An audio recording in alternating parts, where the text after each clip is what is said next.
কৃষকের ফসলের ন্যায্য মূল্য দিতে হবে, কৃষিজ পণ্যের ন্যায্য মূল্য দিতে হবে। কেন্দ্রীয় বিতর্কিত কৃষি আইন বাতিলের দাবিতে রায়দিঘিতে অনির্দিষ্টকালের জন্য ধর্ণা কর্মসূচি শুরু করল অল ইন্ডিয়া কৃষক ক্ষেত মজদুর সংগঠন। শনিবার রায়দিঘির গোলপার্কে সংগঠনের বর্ষিয়ান নেতৃত্ব জয়দেব সর্দারের সভাপতিত্বে এই কর্মসূচির শুভ সূচনা হয়। এদিনের কর্মসূচিতে উপস্থিত ছিলেন অল ইন্ডিয়া কৃষক ক্ষেত মজদুর সংগঠনের জেলা সম্পাদক রেণুপদ হালদার, লক্ষণ মণ্ডল, ব্লক কমিটির সম্পাদক বাদল মণ্ডল, ব্লক কমিটির সদস্য পশুপতি বৈদ্য, ফরমান ঘরমি সহ অন্যান্য নেতৃত্ব। এদিনের কর্মসূচিতে উপস্থিত সমস্ত বক্তা কেন্দ্রীয় কৃষি আইনের কড়া সমালোচনা করেন। তাদের দাবি, যতদিন না কেন্দ্র সরকার এই আইন প্রত্যাহার করে ততদিন তাদের আন্দোলন চলতে থাকবে। আজকের আমরা সারা ভারতবর্ষ জুড়ে যে বিজেপি সরকার তিনটি কালা কৃষি আইন তারা জনগণের উপর চাপিয়েছেন, সেই কৃষি আইনের প্রতিরোধে কৃষি আইন বাতিলের দাবিতে আজকে সারা দেশ জুড়ে, বিশেষ করে দিল্লিতে যে লাখ লাখ কৃষকদের কৃষক ধর্ণা চলছে, কৃষকরা যে বিক্ষোভ অবস্থান করছে এই কৃষি আইন বাতিলের দাবিতে, সেই সমস্ত আন্দোলনরত কৃষকদের উদ্দেশ্যে সংহতি জ্ঞাপনের জন্য সারা পশ্চিমবাংলা সহ আমাদের দক্ষিণ চব্বিশ পরগনা জেলায় বিভিন্ন জায়গায় আমরা এই ধর্ণা মঞ্চের আয়োজন করেছি। আমরা আজকের এই রায়দিঘিতে এই কৃষক ধর্ণা মঞ্চ আমরা করছি। এর পাশাপাশি আজকের আমরা পিওর মোড়ে সেখানেও কৃষক ধর্ণা কর্মসূচি নিয়েছি। আজকের আমরা ঢোসা বাজারে কৃষক ধর্ণা কর্মসূচি নিয়েছি। আজকের আমরা জামতলাতে কৃষক ধর্ণা কর্মসূচি নিয়েছি। আমাদের এই জেলার অভ্যন্তরে 4-5টি জায়গায় কৃষক ধর্ণা মঞ্চ চলছে। আমরা এই ধর্ণা মঞ্চ চালিয়ে যাব যতদিন না কেন্দ্রের বিজেপি সরকার তার এই কালা কৃষি আইন, যে তিনটি আইনের জন্য আজকের দেশের কৃষকরা সর্বশান্ত হয়ে যাবে, সেই আইনের প্রতিবাদে, সেই আইন বাতিলের দাবিতে আমরা এই কৃষক ধর্ণা চালিয়ে যাব। যতদিন দিল্লিতে কৃষকরা এই বিক্ষোভ দেখাবেন, প্রতিবাদ প্রতিরোধ করবেন, যতক্ষণ না বিজেপি সরকার এই আইন প্রত্যাহার করেন ততদিন পর্যন্ত দিল্লিতে যেমন অবস্থান বিক্ষোভ চলবে, আমরা সারা দেশ জুড়ে, বিশেষ করে পশ্চিমবাংলা সর্বত্র আমরা এই কৃষক ধর্ণা মঞ্চ চালিয়ে যাব। আইনের কোন জায়গাতে আপনাদের আপত্তি আছে? তিনটে আইন, যে তিনটে আইন তারা চালু করেছেন। প্রথম আইন আপনারা জানেন সবাই, এপিএমসি মার্কেট তারা তুলে দেওয়ার চক্রান্ত করেছেন, যেটা বাংলা ভাষায় বলা হয় কৃষক মান্ডি। সেই কৃষক মান্ডি তুলে দিয়ে তার পাশাপাশি বৃহৎ পুঁজিপতিদের তারা ব্যবসা করার সুযোগ করে দিচ্ছে। আম্বানি, রিলায়েন্স, পেপসি, কোকোকোলা এই সমস্ত কোম্পানিদের তারা ব্যবসা করার সুযোগ করে দিচ্ছে। আরেকটি আইন, দ্বিতীয় আইন, যেটা যে আইনের ফলে আমরা মনে করছি দেশের সমস্ত মানুষ, বিশেষ করে চাষি সমাজ সর্বশান্ত হয়ে যাবে চুক্তি চাষের মধ্য দিয়ে। আপনারা দেখছেন আজকের চাষি তার জমিতে চাষ করার ইচ্ছা তাদের নেই।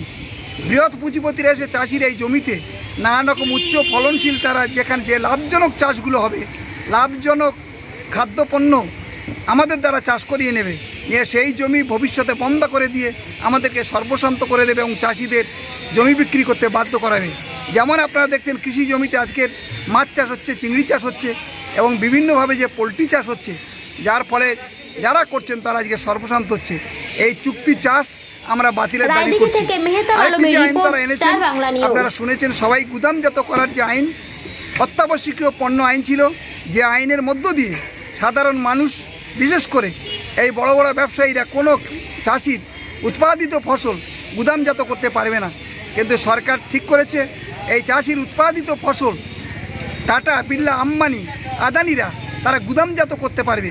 আর এই গুদামজাত যদি করে, খাদ্য পণ্যের গুদামজাত যদি হয়, তারা শুধু চাল না, চাল, ডাল, সবজি, এমনকি দুধ, মাছ, মাংস, সমস্ত তৈলবীজ গুদামজাত করার অধিকার এই আম্বানি, আদানিদের তারা দিয়ে দিয়েছে। এর ফলে কৃত্রিম অভাব সৃষ্টি করে শুধু চাষি নয়, আপামর জনসাধারণের উপরে আগামী দিনে মারাত্মক সর্বনাশ হবে এবং মূল্যবৃদ্ধির কোপে তারা সর্বশান্ত হয়ে যাবে। যেমন আপনারা দেখছেন বর্তমানে যেই গুদামজাত করার ফলে আলু এবং পেঁয়াজের দাম, কৃত্রিম অভাব সৃষ্টি করে আলু এবং পেঁয়াজের দাম মানুষের নাগালের বাইরে চলে গেল, এরকম একটা সর্বনাশ হবে।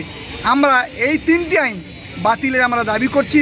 দিল্লি, হরিয়ানা চাষিরা যেমন দাবি করছে, আমরাও পশ্চিমবাংলা তথা ভারতবর্ষের অন্যান্য রাজ্যের চাষিরাও এই তিনটি আইন বাতিলের দাবি করছি। এবং আমরা এও দাবি করছি, আমরা যে দাবিটা করছি যে আমরা চাই সামগ্রিক রাষ্ট্রীয় বাণিজ্য চালু হোক, খাদ্যদ্রব্যের সামগ্রিক রাষ্ট্রীয় বাণিজ্য চালু হোক। এইটা হচ্ছে সাধারণ মানুষের বাঁচার একমাত্র রাস্তা।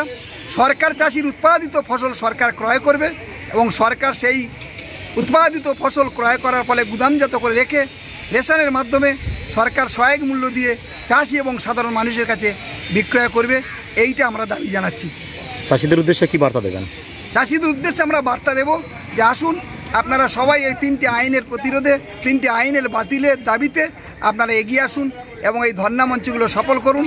আমরা আশা করছি এবং সবাই আমরা আশা করছি যে গণ আন্দোলনের মধ্য দিয়ে মানুষের সমস্যার সমাধান হবে এবং সেই লক্ষ্যে আমরা সমস্ত চাষিদের জড়ো করার জন্য আহ্বান জানাচ্ছি। ধর্ণা কতদিন চলবে আপনাদের?